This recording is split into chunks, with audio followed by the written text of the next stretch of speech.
नमस्कार, मी ज्ञानदा कदम या विशेष व्हिडिओमध्ये आपल्या सर्वांचं स्वागत करते। आजचा आपला व्हिडिओचा विषय आहे राज ठाकरे आणि उद्धव ठाकरेंची झालेली भेट आणि ही भेट महाराष्ट्राच्या राजकारणात कोणते नवीन संकेत घेऊन येते या संदर्भातली। राज्याच्या राजकारणामध्ये आज दिवसभर चर्चा होती ती अर्थातच दोन ठाकरेंच्या भेटीची। आता असं आहे ना की गेले काही दिवस हे ठाकरे एकमेकांना भेटणं हे जवळपास सगळ्यांच्याच अंगवळणी पडलेलं आहे। गेली जवळपास 2 दशकं या दोनही भावांनी एकमेकांपासून राजकीयदृष्ट्या वैयक्तिकदृष्ट्या एक सुरक्षित अंतर राखलेलं होतं। पण थोडी मागची तारीख म्हणजे 5 जुलै 2025 आणि आजची तारीख आहे 10 सप्टेंबर 2025 या 2 महिन्यांच्या कालावधीमध्ये उद्धव ठाकरे आणि राज ठाकरे हे ठाकरे बंधू 4 वेळेला भेटलेले आहेत। त्यातली पहिली भेट झालेली होती ती म्हणजे 5 जुलै 2025 ला। पण ही भेट दोघांची बऱ्यापैकी न्यूट्रल होती, कारण ती मराठीच्या मुद्द्यावरनं झालेली होती, त्याला कुठलाही राजकीय अँगल किंवा कौटुंबिक अँगल नव्हता। तर ही या दोन बंधूंची पहिली भेट, दोघे 2 दशकानंतर एकत्र एकाच व्यासपीठावर आले।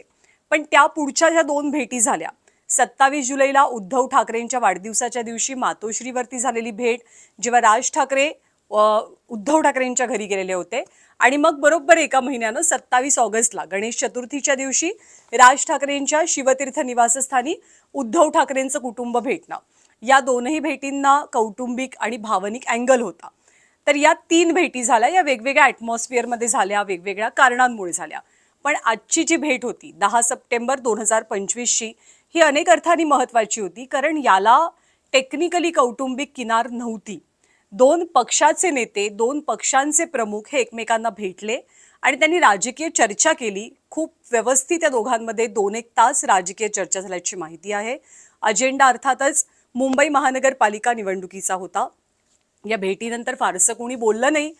संजय राऊतांनी एक प्रतिक्रिया दिली की राज ठाकरेंच्या आई म्हणजे त्या उद्धव ठाकरेंच्या मावशी पण आहेत, काकू पण आहेत, तर त्यांना भेटण्यासाठी म्हणून उद्धव ठाकरे शिवतीर्थावरती गेलेले होते आणि या 2 भावांमध्ये ही चर्चा झाली। पण असं असलं तरी गेल्या काही दिवसातल्या सगळ्या घडामोडी पाहता, 2 ठाकरेंचं एकत्र येणं पाहता, ही भेट काही फक्त वैयक्तिक कारणासाठी मर्यादित नव्हती, हे सर्वच जण सध्या सांगू लागलेले आहेत। तर आपण एक लक्षात घेऊयात की या भेटीचे अर्थ नेमके काय काय आहेत। तर 2 महत्त्वाच्या विषयांवरती या भेटीमध्ये चर्चा झाल्याचं कळतंय। त्यातला प्रमुख विषय होता की दोनही ठाकरे बंधूंच्या युतीची घोषणा कधी करायची, आणि दुसरा विषय होता की जर राज ठाकरेंना अकोमोडेट महानगरपालिका निवडणुकांच्या अनुषंगानं महाविकास आघाडीनं केलं नाही, तर मग उद्धव ठाकरेंची भूमिका काय असेल, मग उद्धव ठाकरे महाविकास आघाडीतनं एक्झिट घेणार का।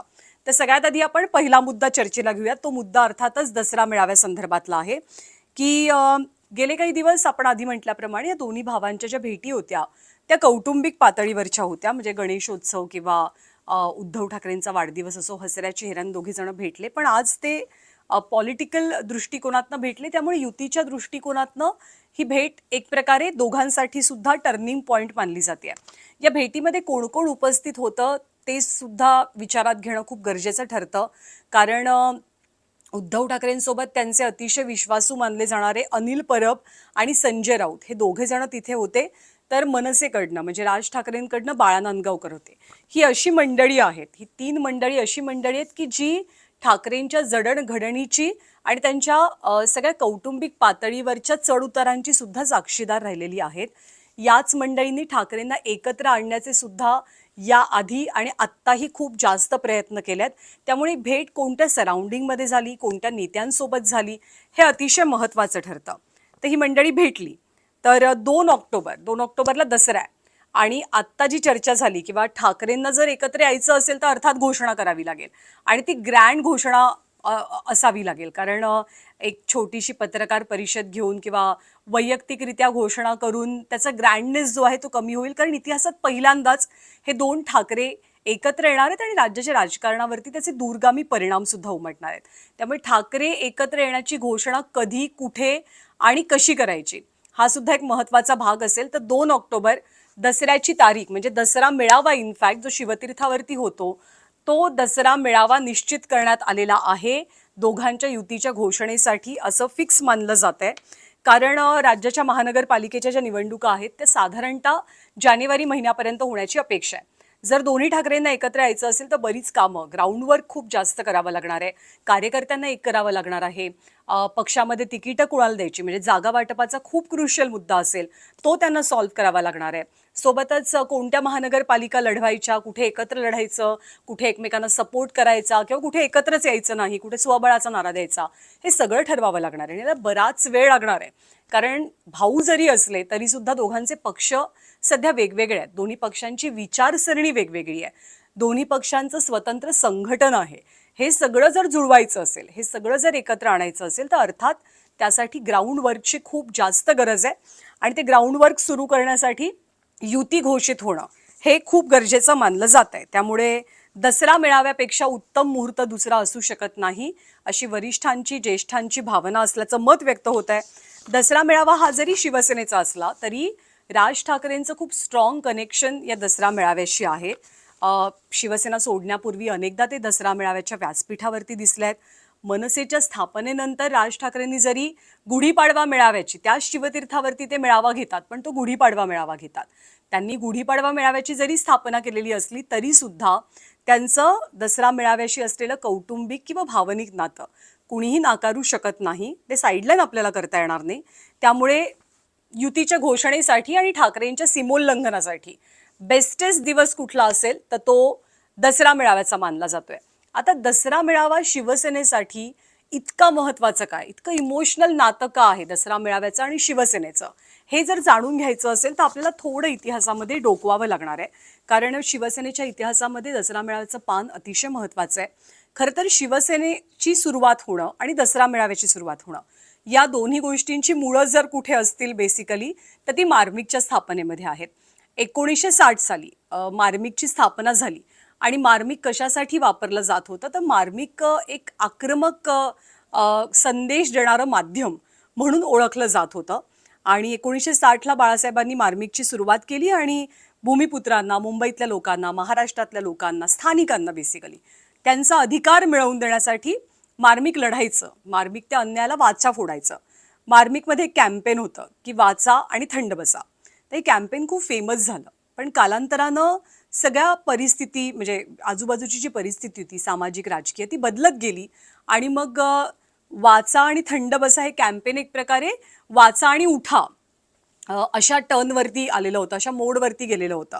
मग तो आक्रमकपणा कॅम्पेनचा वाढला, त्याची व्याप्ती वाढली, त्याला मिळणारा प्रतिसाद वाढला. ह्याचा परिणाम कशामध्ये झाला तर बाळासाहेब ठाकरेंना जे कार्यकर्ते भेटायला यायचे त्यांची संख्या वाढली. सतत राबता असायचा घरांचा, लोक समस्या घेऊन येऊ लागले, बाळासाहेबांच्या कार्यक्षेत्राची व्याप्ती वाढली. आणि हे सगळं ऑब्झर्व कोण करत होतं तर अर्थात बाळासाहेबांचे वडील प्रबोधनकार ठाकरे. त्यामुळे त्यांच्या लक्षात आलं की ही सगळी आक्रमकता जी आहे, लोकांचा जो विचार आहे, बाळासाहेबांना मिळणारा प्रतिसाद आहे, या सगळ्याला कुठेतरी एक रूप देणं, एखाद्या संघटनेची स्थापना करणं खूप जास्त गरजेचं आहे. आणि मग त्यांनी बाळासाहेबांना विचारलं की तुझ्या डोक्यात असा काही विषय आहे का किंवा विचार आहे का एखाद्या संघटनेच्या स्थापनेचा. तर अर्थात बाळासाहेब त्यासाठी तयारच होते. त्यामुळे प्रबोधनकारांचं मार्गदर्शन, त्यांचा विचार आणि बाळासाहेबांचा आक्रमकपणा, त्यांची मेहनत याचा मिलाफ म्हणजे शिवसेनेची झालेली स्थापना. तर तो दिवस होता 19 जून 1966 सालचा, जेव्हा शिवसेना स्थापन झाली. आणि शिवसेना स्थापन झाल्याच्याच वर्षी पहिला दसरा मेळाव्याची घोषणा केली गेली. पण ही खूप इंटरेस्टिंग गोष्ट आहे, कारण पहिला दसरा मेळावा ज्या दिवशी घोषित झाला होता त्या दिवशी तो पार पडू शकला नाही. तो का पार पडू शकला नाही हे पण मी तुम्हाला सांगणार आहे. ते 19 जून 1966 शिवसेना स्थापन झाली आणि पहिला दसरा मेळावा घोषित झाला 23 ऑक्टोबर 1966च्या दिवशी. मार्मिकमधनं त्याची जाहिरात देण्यात आली. ती जाहिरात कशी होती मी सांगते. ती जाहिरात होती की वाजत गाजत या, गुलाल उधळत या.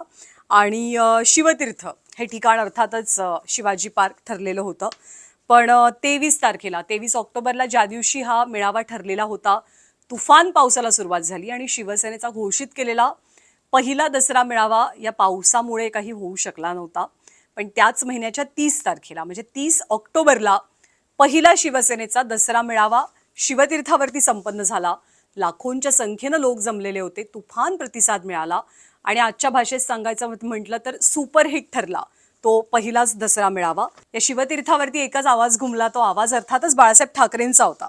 आणि याच 30 ऑक्टोबर 1966च्या दसरा मेळाव्यामध्ये प्रबोधनकार ठाकरेंनी ती ऐतिहासिक घोषणा केली. ती घोषणा होती की मी माझा बाळ या महाराष्ट्राला समर्पित करतोय, अर्पण करतोय आणि ही शिवसेनेच्या आजवरच्या इतिहासातली सर्वात ऐतिहासिक घोषणा ठरली.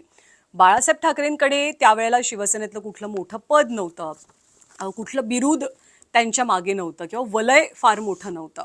पण शिवसेना प्रमुख ही उपाधी बाळासाहेबांना याच पहिल्या दसरा मेळाव्यात मिळाली असं सांगितलं जातं.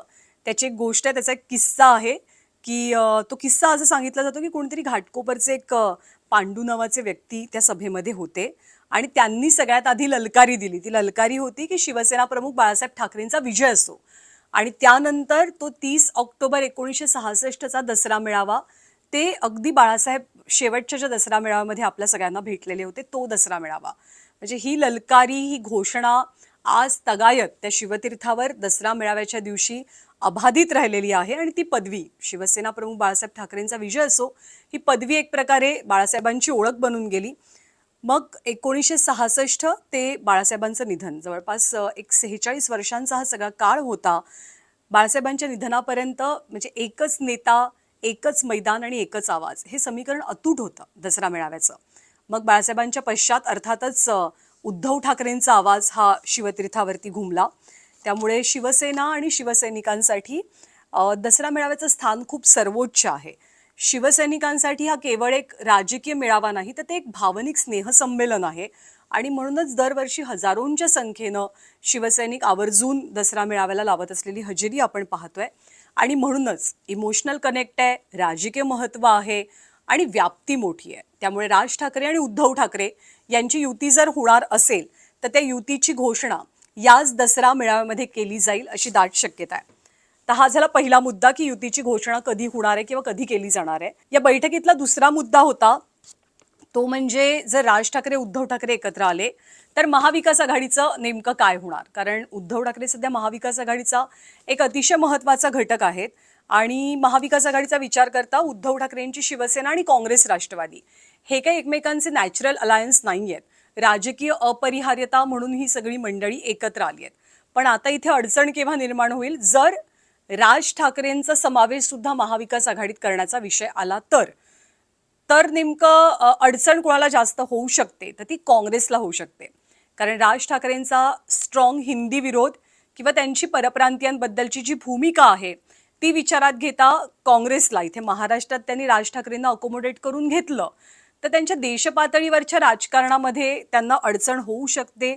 एक एम्बॅरेसिंग सिच्युएशन जी म्हणतो आपण ती काँग्रेससाठी येण्याची शक्यता आहे. त्यामुळे उद्धव आणि राज एकत्र येणार असतील आणि राज महाविकास आघाडीत त्यांचा समावेश होण्याचा विचार सुरू असेल तर मग काँग्रेसची भूमिका काय हा सगळ्यात मोठा प्रश्न आहे. पण या चर्चेमध्ये एक प्रचंड इंटरेस्टिंग ट्विस्ट सुद्धा आहे की भावाभावाचं प्रेम आहे. त्याच्यामुळे उद्धव ठाकरे, राज ठाकरे जर सोबत येत असतील, ठाकरेंची युती होत असेल आणि ती महाविकास आघाडीला नको असेल किंवा काँग्रेस याला आक्षेप घेत असेल तर स्वतः उद्धव ठाकरे या महाविकास आघाडीतनं एक्झिट मारण्याची सुद्धा शक्यता अशी माहिती सध्या सूत्रांकडनं मिळते. त्यामुळे राज्यातली राजकीय गणितं अर्थातच ठाकरे बंधूंचं एकत्र येणं, एकत्र लढणं यावरती अवलंबून असणार आहेत. त्यामुळे उद्धव ठाकरे कदाचित आगामी काळात महापालिका निवडणुकांच्या दृष्टिकोनातनं वेगळे लढण्याचा किंवा मवियामधनं बाहेर पडण्याचा निर्णय घेऊ शकतात. जर उद्धव ठाकरेंनी खरंच असं पाऊल उचललं तर मग त्यांची शिवसेना आगामी महानगरपालिकेत स्वबळावर लढेल हे तर जवळपास निश्चित आहे, म्हणजे त्याची शक्यता वाढते. पण यात काही महत्त्वाच्या महानगरपालिका आहेत की जिथे ठाकरे बंधूंच्या युतीच्या सुद्धा शक्यता दाट आहेत. त्या कोणत्या महानगरपालिका मी तुम्हाला सांगते.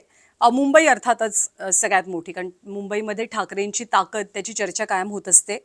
त्यामुळे सद्यस्थितीमध्ये मुंबई, ठाणे, कल्याण डोंबिवली, नाशिक, संभाजीनगर आणि पुणे या प्रमुख महानगरपालिका आहेत की जिथे ठाकरे ब्रदर्स आपली ताकद आजमावू शकतात. काय होणार आहे, कधी होणार आहे, आपल्या कुणालाच कल्पना नाही. आणि जोवर ठाकरे एकत्र येऊन या युतीची घोषणा करणार नाहीत तोवर ठामपणे, कारण राज्याचं राजकारण 2019 पासनं इतकी इंटरेस्टिंग वळण घेऊन झालेलं आहे की त्याचा थांगपत्ता लागणं कुणासाठी अवघड काम बनलेलं आहे. ठोसपणे कुणी सांगू शकत नाही की पुढे काय होणार आहे, कोण एकत्र येणार आहे, कोण एकमेकांपासून दूर जाणार आहे. पण एक गोष्ट मात्र खरी आहे की शिवसेना असो किंवा मनसे असो, हे दोनही पक्ष सध्या एक प्रकारे राजकीय बॅडपॅचमधनं जात आहेत. पण असं असलं, बॅडपॅच जरी सुरू असला तरी ठाकरे या आडनावाची जी ताकद आहे किंवा ठाकरे या ब्रँडची जी ताकद आहे ती आजही महाराष्ट्रात भक्कम आहे. आणि याच ताकदीच्या जोरावरती महानगरपालिकेच्या निवडणुका पार करण्याचा मानस या दोनही भावांचा दिसतोय. म्हणून ही युतीची गाडी कशी पुढे सरकते आगामी काळात हे सुद्धा पाहावं लागेल. पण ठाकरे बंधू जर एकत्र आले तर राज्याच्या राजकारणात प्रचंड मोठी उलथापालथ होईल. राज्याच्या राजकारणाची समीकरणं बदलतील, महानगरपालिकेची समीकरणं बदलतील, सत्तेची समीकरणं बदलतील. हे मात्र कुणीही आत्ता या क्षणी नाकारत नाहीये. हा व्हिडिओ तुम्हाला कसा वाटला आणि सगळ्यात महत्त्वाचं म्हणजे ठाकरे बंधू जे भेटतायत ते युतीच्या दृष्टीनंच भेटतायत का? त्यांची युती खरंच होऊ शकते का? याबद्दल तुम्हाला काय वाटतं हे आम्हाला जरूर कळवा. तुर्तास या व्हिडिओमध्ये मी आपली रजा घेते. पुन्हा भेटणार आहोत नव्या विषयासह नव्या व्हिडिओसोबत.